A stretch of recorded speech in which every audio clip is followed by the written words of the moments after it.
So, hi, good morning mga tropa. So, ay nagbabalik dyan Deltic TV. So, ngayon mga tropa, may panibagong tutorial naman tayo ngayon. So, mag-aayos din ng isang cellphone. So, ang problem nito mga tropa is basag na yung LCD niya. So, ang brand po lang nito is Vivo. And then, yung model niya is 93. So, Vivo Y93. So, yun po yung model niya ng mga tropa, no? So, kung napapansin nyo, yung LCD niya is as in basag na siya. Then, pag binubuksan ko siya, so, ito na yung kinalabasan niya. So, as in, basag na basag talaga siya. So, hindi na talaga siya mapakinabangan. So, ay mga tropa, no, panoorin nyo hanggang dulo para at least may makuha kayong kunting idea about sa tutorial natin ngayon. So, ayun. So, ano pang hinihintay nyo mga tropa? Sisimulan natin. So, ayun, unang-una. So, tanggalin mo natin to. Lagayin ng SIM card niya. So, dito. So, wag na wag itong kalimutan mga tropa kasi baka pagbaklas nyo kaagad, baka maputo itong lagay ng SIM card niya. So, ito yung unang-unang tinatanggal nyo mga tropa. And then, pangalawa mga tropa, itong dito sa bandang, pinaglalagyan ng SIM card. So, dito kayo tanggal ng cover. So, dito kayo mag-start para hindi kayo mahirapan. So, ayan. So, yung mga tropa, no, kung napapansin nyo itong unit na to, as in, nakaangat na talaga siya. So, yung LCD niya, baklas na yung LCD niya. So, nakaangat na. So, ito, hindi tayo mahirapan magtanggal ito kasi yung LCD niya as in, nakaangat na siya. So, hindi na siya masyadong nakapikit. So, itong pangalawa mga tropa, itong battery niya, tatanggalan natin to. So, ayan. So, ito na yung sa likod niya. So, kung napapansin nyo mga tropa, no? So, ayan. So, andin mga tropa, itong ribbon cable niya, yung sa LCD niya. So, ito yung tatanggalin natin.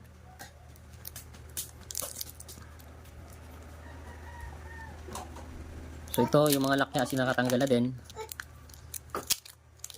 So, ayan. Yan, tatanggalin ito mga tropa. So, yan, tanggalin na natin yan. Din mga tropa yung LCD niya, kung napapansin nyo, yan, napapansin nyo is nakaangat na siya. So, madali na lang siya, kahit kuko na lang, kayang-kaya na siya tanggalin. So, yan.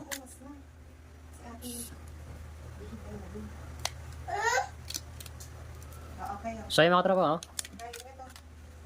So, napakadali yan tanggalin kasi nakaangat na talaga siya.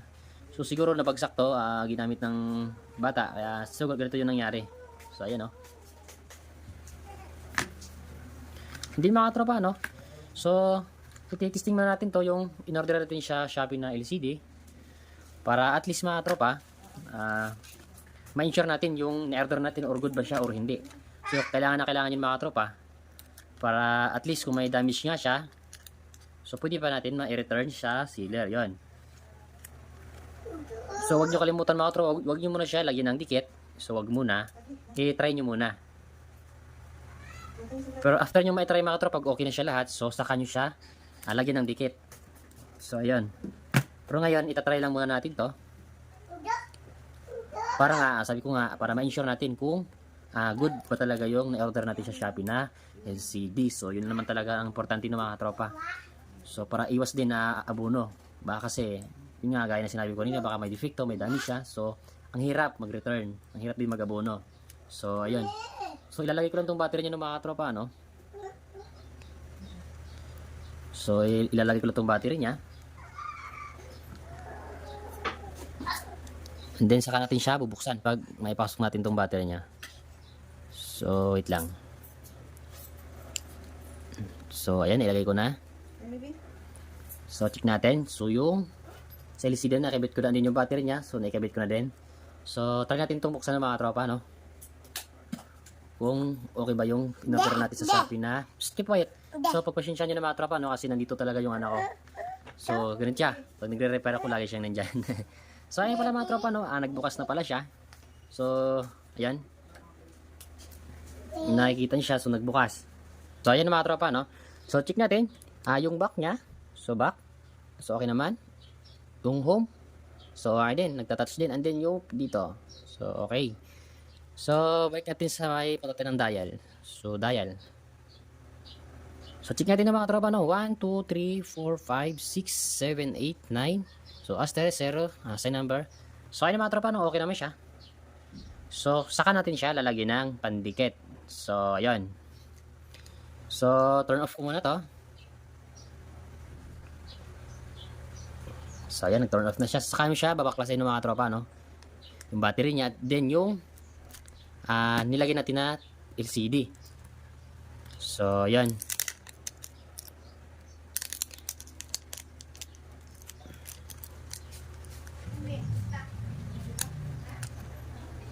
So, tanggalin ito mga tropa, no? Kasi na-check natin yung LCD na na-order natin. So, okay naman. So, ngayon mga tropa, itong lilid na ito mga tropa, no? So, lilinisin muna natin. Kasi nga may mga excess na mga adhesive dito, mga dikit-dikit niya. So, kailangan natin itong tanggalin. So, ito yan. Malinis na nga siya. So, lahat ng mga excess na adhesive dito mga tropa, natatanggal ko na. So, tinanggal ko. So, hindi ko siya pinakita sa inyo na nilinis ko. So, kasi nga, hahaba po yung video natin. So, basta po, nilinis ko to rito. Lahat ng mga excess adhesive na dito, so, tinatanggal ko. Para sa mga katropa, pag ilagay natin yung pinaka mismong LCD niya is lapat na lapat siya. So, yun. So, yun yung maging purpose ng mga tropa. Kaya, tinanggal yung mga excess na adhesive dito. So, ngayon mga tropa, lalagay ko ito siya ng dikit, yung pandikit dito. So, bawat gilid ng mga tropa, lalagyan ko yan. So, yan. So, ang gamit ko mga tropa na pandikit dito is T7000. So, ito yung mga tropa, no? Ito yung pinaka-allowed sa kanya. So, bawal yung mga may tiban or kahit anong pandikit. So, bawal po yun. So, baka kasi, baka kumarat pa is masira pa yung mismong board natin. So, basta mga tropa, ito lang yung dapat gagamitin natin. So, ito yung pinaka-allowed sa kanya. So, ayan. So, yung mga tropa, no? Lalagyan ko to dito sa gilid niya, So, ayan. So, yung mga tropa, huwag itong pansin yung mga nakadisplay dito. So, next time ulit, ayusin ko yan. So, may mga problem din kasi. Ito is board ang sira nito, and then ito is board din. So, pati yon. So, lahat po yan, ayusin natin yan. Pag may time tayo. So, ayan. So, yung mga tropa, no, lalagyan ko na nga siya. So, gaya ng sinabi ko, bawat gilid ng mga tropa, no, lahat lalagyan natin yan. So, ayan. So, yung mga tropa sa paglagay nito, so, tamang-tama lang, walang labis, walang kulang. Walang labis, walang kulang talaga. So, basta yan. So, lalagyan na natin.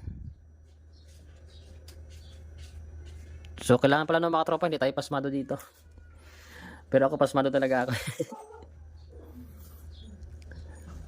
So, hayaan nyo na. So, ayan, kuting-kuting na lang.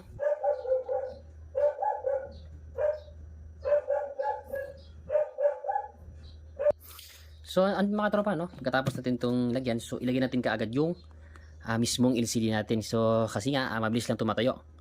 So, kasi mabilis lang talaga siya. So, kailangan natin ilagay kaagad yung LCD. So, yun. Then, pa ganyan, and then, check natin ulit. So, yan. So, saka natin siya ilalagay. So, ilalapat na natin. So, ayan. So, ganun lang siya kadali ng mga katropa. So, kung napapansin nyo naman, as in nakita nyo na ginagawa ko. So, madali lang naman siya. So, madali lang. And then mga katropa, ididikit na nga natin ito dito. So, siguro na mga katropa, no, kahit hindi naman siguro technician. So, kayang-kaya itong ayusin. So, madali lang. Basta malakas lang talaga loob nyo na mag-repair. So, yon.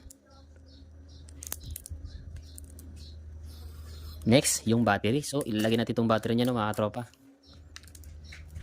So, ilalagay natin yung battery niya. So, ayan. So, next yung cover niya. So, ito na yung cover niya, no, mga tropa. So, isusunod na natin to. So, ayan.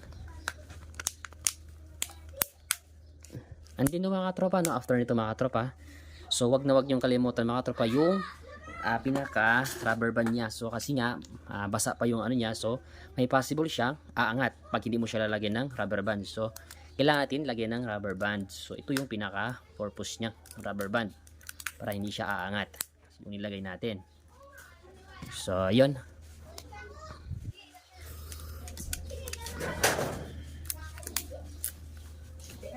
Hindi na mga tropa, no? After nito, so after 1 hour, so saka natin to tatanggalin. After 1 hour or 2 hours, so saka natin to tatanggalin yung rubber band. And then, Ititesting na natin no mga tropa, no?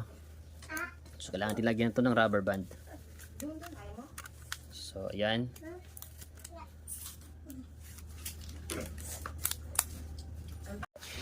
So, ayun na mga tropa, no? After 1 hour, so saka na ito mga tropa, tatanggalin yung nilagyan natin na rubber band. So, ayan, subuksan ko lang. So, ayan yan. Then, saka ko siya bubuksan no mga tropa, itong mga rubber band niyang kalagay sa kanya. So, tatanggalin ko na to.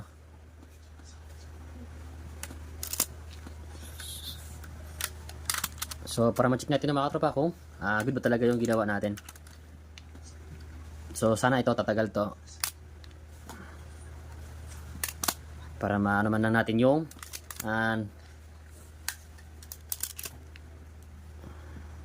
so, okay na nga siya. So, home natin. Back. Home. Sa gilid. So, okay naman. Then sa number. So, 1, 2, 3, 4, 5, 6, 7, 8, 9. Asterisk, 0 sa number. So, ayun mga tropa na. So, okay na nga po siya lahat. Wala naman siyang problema. So, lahat naman. Function naman lahat. So, dito sa taas. So, okay din. So, okay naman siya ng mga tropa. Lahat okay naman siya. So, wala naman siya naging problema. So, ayun lang.